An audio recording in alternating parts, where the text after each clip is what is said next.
Good evening.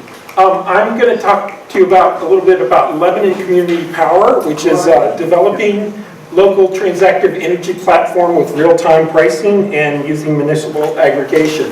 The purpose of it, get my paper version.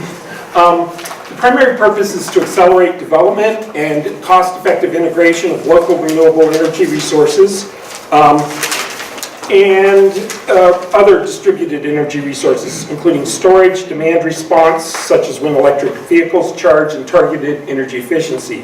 It's to help our community accelerate carbon reduction, innovate, and rely upon as much local renewable energy as possible, which is official city policy. It's also intended to be a replicable model for other New Hampshire communities, like community choice aggregation, which is popular in places like California and other states. It originates from the PUC improving through an order last year in their net metering tariff our proposal as a pilot and directing Liberty Utilities to work with us to develop it. It also has its origins in New Hampshire's electric restructuring statute, which calls for development of retail electricity markets to drive innovation, efficiency, and increase customer choice. And there's also an enabling statute, RSA 53, that makes this possible. Liberty Utilities also agreed to work with the city and PUC staff to develop a new tariff option for LED street lighting conversion, which is part of what we've been working on. It's also really grows from the growing recognition of the importance of time-varying rates, such as time of use and real-time pricing, as a key to cost-effectively integrating solar and other variable renewables at scale without the need for more natural gas generation. There's a lot going on here, but this is a New England's version of the duck curve, which shows energy use over the course of a typical winter day. And when you start to add a lot of solar to it, you get a dip in the middle of the day. Summers like this, although the peak's a little earlier, not as high. And a key to shaving that peak is to have a pricing that will help move load to the middle of the night, such as when cars charge or thermal storage for air conditioning or heating, and the possibility of charging during that when solar is strong. In the case of Lebanon, Liberty Utilities has proposed this big battery pilot based in part on the fact that there's a circuit in West Lebanon that in the top graph is called a low duration curve. It's the summer hours, and it shows all the hours for July and August sorted from highest to lowest.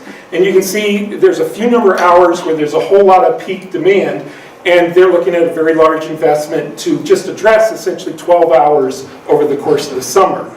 That particular circuit has a long midday peak. There's not a lot of solar on it, so it's a really good opportunity for solar plus storage, but that needs a variable price signal. So there's two parts of this. The real-time pricing, that's all the hours, average hours from midnight till over the course of the day. And it shows how prices go very low, 2.2 cents at 3 in the morning, up to 5.2 cents later in the afternoon, early evening. Liberty Utilities has proposed a time of use rate for transmission and distribution, which would make it for a very low rate, only less than a cent for over half the hours, weekends, holidays, and in the middle of the night. A little higher, sort of like it is now, in the middle of the day, and for 5 hours of the day, sort of a really high price to help encourage load shifting. And they've also found that the batteries they're proposing would allow almost all residential households to zero that out.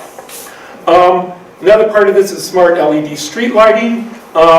The idea of connected network street lighting that can dim, and there's several features that can save money and cost over the long run. So we're working on that, and the kind of communication infrastructure you need for that might help solve our metering challenge. This also enables new forms of community solar, direct producer-to-consumer sales through this transactive platform. You can have fixed price purchase power agreements that can work with real-time pricing on the margin to incent solar plus storage plus demand response.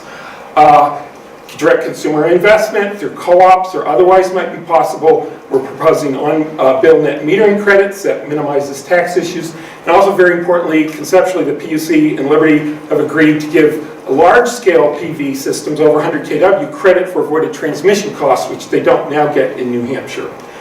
So there's some sources for additional information through the Lebanon, New Hampshire website. We're going to have a series of Lebanon Community Power updates, and there's also a request for information for services that kind of details what we're imagining. So that's it.